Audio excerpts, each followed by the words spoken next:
Shubor nakaslem jong unongsan Hima.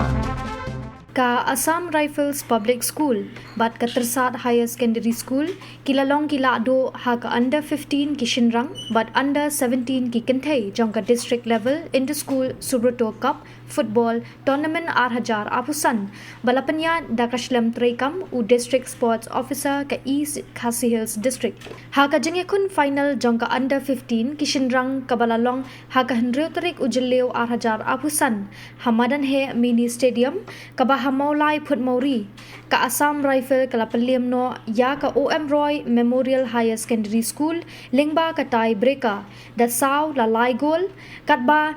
ha ka jengekun final jong ka under 17 ki Kinthai ka Tyrsad Higher Secondary School, kalala ban Liem no ya ka Sacred Heart Boys Higher Secondary School, Lyngba ka Shigol, balathep da ka Wanrihun Karnayor.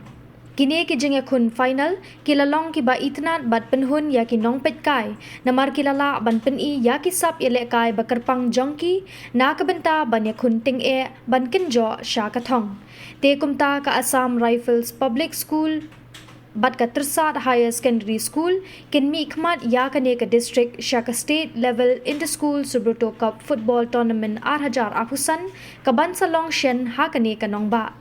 ya ki khusnam shaki te ki kinhun la sam da u principal ka Tyrsad Higher Secondary School uba Dilip Star Rani Liem bat uklor yele akai ka jilla u Allen Camper Nongbri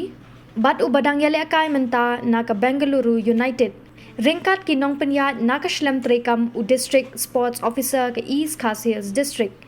Ha ka bayadei bat ka jing lekai jong ka under 17 ki Shinrang ki dang ya chaprang bat lakmi lenti ban sala ban pendep ha ka tayo ka banwan ha ka side training center ka ba hanehu.